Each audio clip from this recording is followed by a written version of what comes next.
চলুন আজ আপনাদের একজন তুলসীর মালা পরিহিত, তিলক চন্দনে শোভিত কীর্তনিয়ার চমৎকার বাণী শোনাই। কীর্তনের মঞ্চে দাঁড়িয়ে সে যে ভাষাটা প্রয়োগ করছে আপনাদের জানা দরকার। কথাগুলো বলছে কাকে?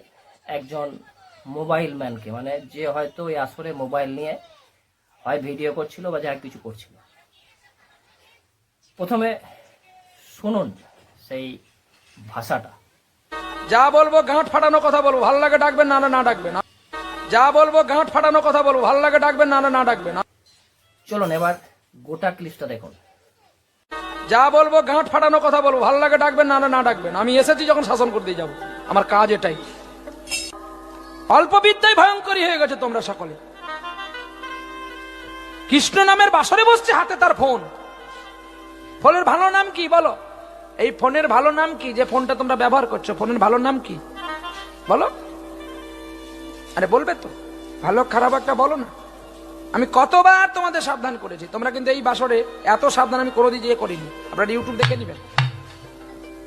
হ্যাঁ, ফোন ব্যবহার করবি, এর 5 নাম্বার জানিস কি রে? 5 নাম্বার জানিস?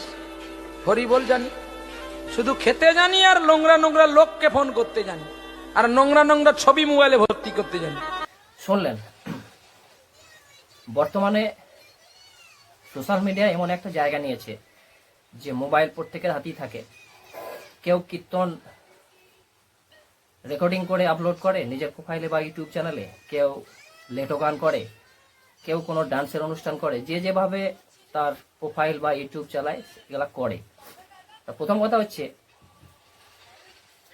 ওকে উনি নাকি অনেকবার সাবধান করেছে, বা যার হাতে মোবাইল ছিল তাকে। কিন্তু অনেকবার সাবধান করেছেন বলে এই ধরনের ভাষা প্রয়োগ করতে হবে, এটা কোথায় লেখা আছে? উনি তো ওকে ভদ্রভাবে বলতে পারতেন যে মোবাইলটা চালালে আমার অসুবিধা হচ্ছে বা কিছু একটা। দ্বিতীয়ত হচ্ছে, উনি বলছেন যে মোবাইলে নোংরা নোংরা ছবি। মোবাইলে নোংরা ছবির ঘটনা উনি জানলেন কি করে বা বুঝলেন কি করে?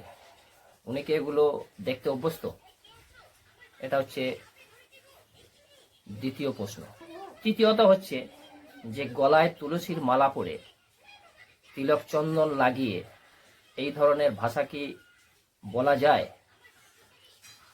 নাকি এই কীর্তনিয়ার মানে এই ভাষাতে একটু গলদ আছে, মানে উনি ঘরে বাইরে হয়তো এরকম ধরনের ভাষা প্রয়োগ করে থাকেন, যেটা ভুলবশত কীর্তনের আসরে বোধহয় বার হয়ে গেছে।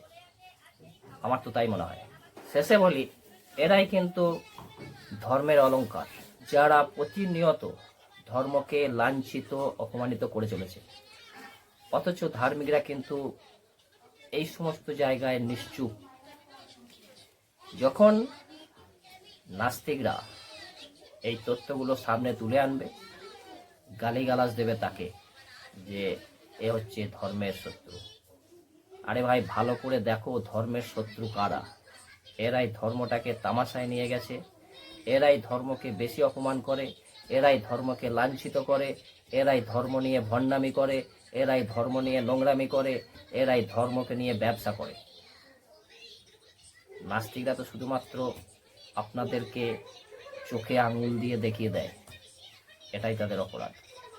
আসলে কি জানেন, ভালো মানুষ হতে গেলে গলায় তুলসীর মালা বা চন্দন পড়ার দরকার হয় না, লাগে সুশিক্ষার একটা ভালো মন, যেটা সবার মধ্যে থাকে না।